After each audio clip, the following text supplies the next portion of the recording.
Mga kabunyog, mga kababayan, magandang araw po sa inyong lahat. Welcome po sa isa na namang episode dito po sa ating bagong YouTube channel, bagong Facebook page. Dito po pag-uusapan po natin ang mga maiinit na issue na dapat mabigyan natin ng paliwanag para malaman natin ang katotohanan. Ang ating pong bagong YouTube channel at bagong Facebook page, Veritas, kung saan tatalakayin natin para malaman ang katotohanan. Dahil ang katotohanan ang magpapalaya sa ating bayan. Ayan. O ito, pag-usapan natin, ano ba ang katotohanan? Sa likod nito talagang 80,000 na firearms o assault rifles na gustong bilhin ng PNP na pinapapirmahan sana kay General Torre pero hindi niya pinirmahan. Na ayon sa mga balita, ito ang dahilan kaya siya sinibak. Pero dinideny naman ito ni Secretary of Interior and Local Government John Vic Rimulya. Pero alam niyo mga kabunyog, seryoso pala ito. Bakit seryoso? Nandun sa record ng nandun sa record ng Kamara, nandun sa record ng House of Representatives, yung request for insertion na 8 billion pesos. Ha? Nalam, ano ito, nandun. Ibig sabihin, kung hindi ito seryoso, dapat wala ito doon sa record ng House of Representatives. Kaya nag-request na ngayon, ang nag-request ngayon si Congressman Benny Abante ng Manila sa kanyang kapareho rin na congressman ng Manila na chairperson ng House Committee on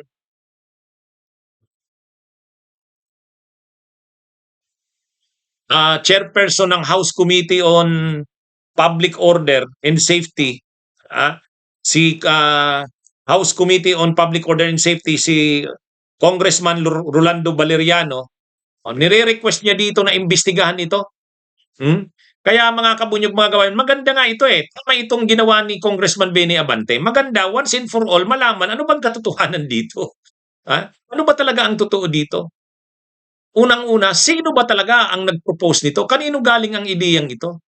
At ito ba talaga ang dahilan kaya sinibak si General Torre? Bagamat dinideny ni Secretary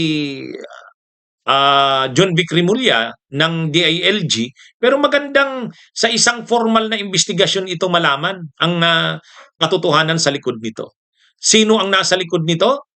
Ano ba talaga ang nangyari dito sa request, sa proposal na ito? Ito ba talaga ang dahilan kaya sinibak si General Torre? Ano na ang status nito? Anong status na nito ngayon? Bakit na nakalagay ito doon sa requested for insertion? May request for insertion doon sa records ng House of Representatives na babanggit itong 8 billion. Ibig sabihin, seryoso ito. Kahit na hindi inaprobahan ni General Torre, seryoso pala itong request for insertion. Hindi nga lang na ituloy-tuloy dahil inayawan ni General Torre. Anyway, so sige, pag-usapan natin. Ano ang request ni Congressman Benny Abante? Sumulat siya kay Congressman Valeriano dated September 4. September 4 yung sulat. Sa sulat niya, rinirequest niya kay Congressman Valeriano na magpatawag ng investigation ng kanyang komite. Kasi yung komite ng House Committee on Public Order and Safety, ito yung tamang komite na dapat mag-imbestiga nito ayon sa kanya. Kaya nire-request niya sa komite ni Congressman Valeriano magpatawag ng investigation, formal investigation, para once and for all, maliwanagan ang taong bayan at lumabas ang katotohanan. Ano ba talaga ang nangyari dito? Gusto ring unang-unang gustong ipaalam ni ipa-verify ni Congressman Benny Abante. Totoo ba na si isang nagngangalang Adrian Sanares, Mr. Adrian Sanares, totoo ba na sa kanya galing ang proposal na yan? Totoo ba na sa kanya rin galing yung letter na yun na kumakalat na pinapapirmahan sana kay Congressman ay kay PNP Chief Benny Abante? Itong si Mr. Adrian Sanares di umano ay anak ni retired General Nestor Sanares na undersecretary ng DILG. Undersecretary for Public Order ng DILG. Nestor Sanares, i-check nga natin. Itong si Adrian Sanares ay anak ni police ni retired General Nestor B. Sanares, Undersecretary for Peace and Order pala, Peace and Order. So ngayon, itong si Adrian Sanaris di umano, siya yung may proposal nito at siya yung sa kanya galing yung letter na yon na nagsi-circulate, pinapapirmahan kay General Torre, hindi pinirma ni General Torre. Oh, gayon, ganun pala yun. Totoo ba ito? O yun yung gustong paimbestigahan kay Congressman Valeriano. Hmm? Ang nagre-request na imbestigahan ito si Congressman Benny Abante. At ang komite ni Congressman Valeriano, ang proper committee para mag-imbestiga nito dahil House Committee on Public Order and Safety ang kanyang committee na hawak. So, tama naman to, malaman natin. Kasi kung totoo nga na itong Mr. Adrian Sanares ang nasa likod nito at ito'y anak nga talaga ni retired General Nestor Sanares, ang na-USEC pa naman ng DILG, USEC for Peace and Order, controversial ito. Bakit naman anak ng USEC ay siya ang nagpo-propose nito? Bawal yun, hindi pwede yun. Ibig sabihin may interest. May interest ang anak na ito ng USEC. Masyadong controversial ito, kaya dapat malaman ito. Ito yung lumalabas na aligasyon.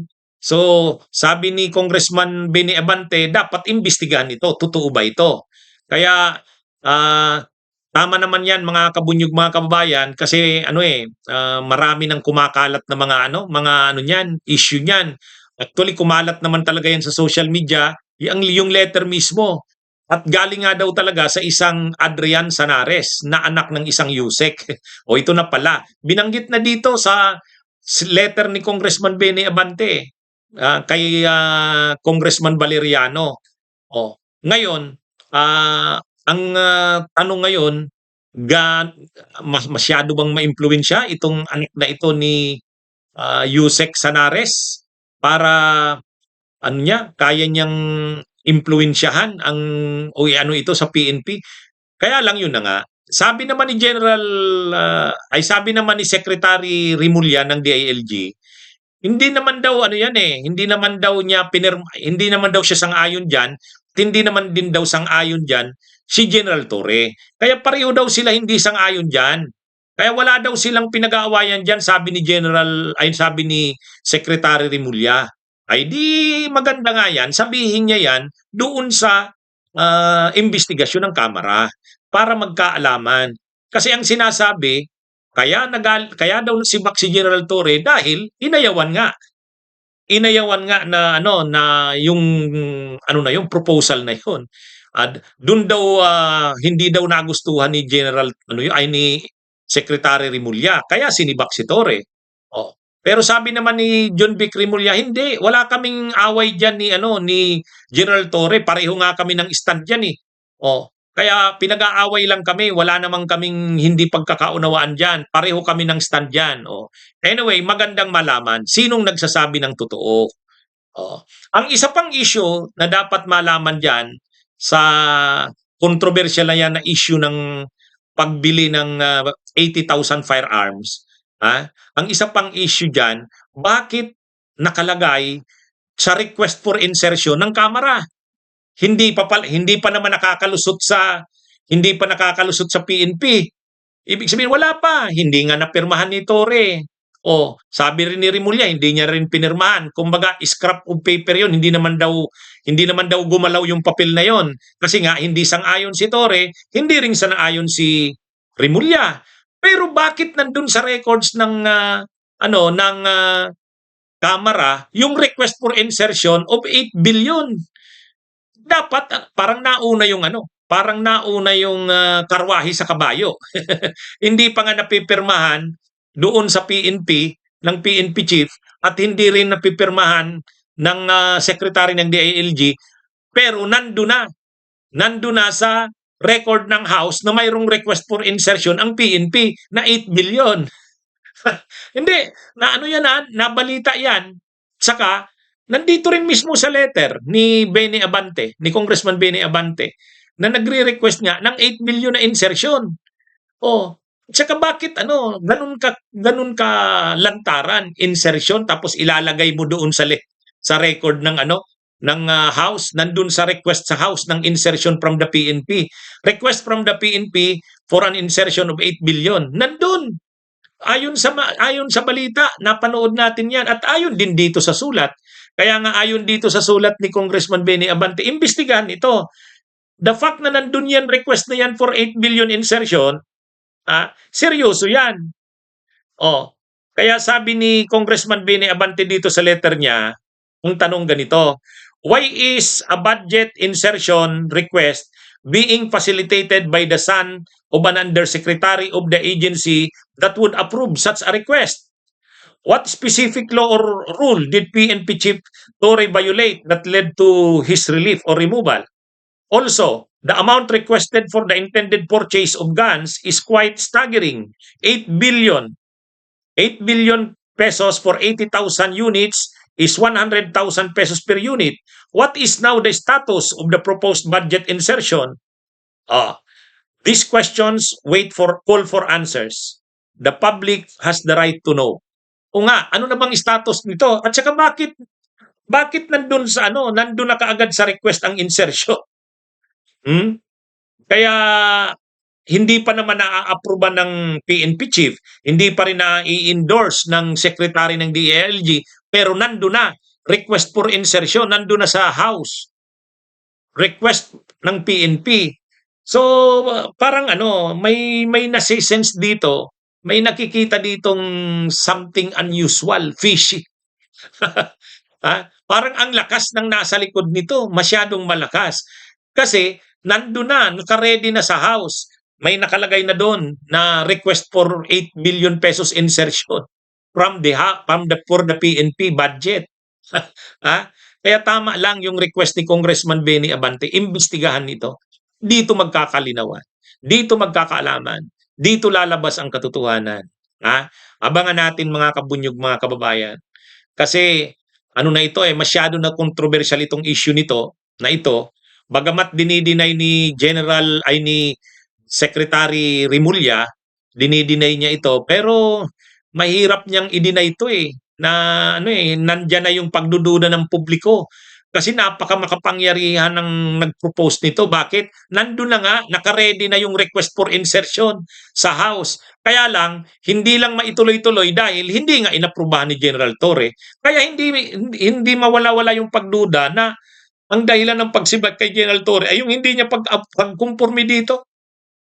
Yung hindi niya pag-approve dito.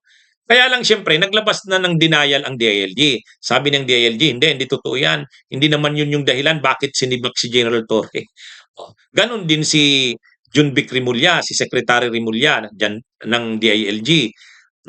Hindi daw yun ang dahilan. Wala naman daw silang away ni General Torre dun sa issue na yun. Pareho daw sila hindi sang-ayon dun. Kaya pinag-aaway lang daw sila. Wala daw silang di pagkakaintindihan. Anyway, yun na nga. Tama yung ginawa ni Congressman Benny Abante. Imbestigahan ng magkaalaman. Imbestigahan ng lumabas ang katotohanan. At yan naman ang layunin ng ating YouTube channel na ito, ng ating FB page na ito. Veritas, alamin ang katotohanan dahil ang katotohanan ang magpapalaya sa ating bayan. Mabuhay tayo. Magandang araw sa inyo.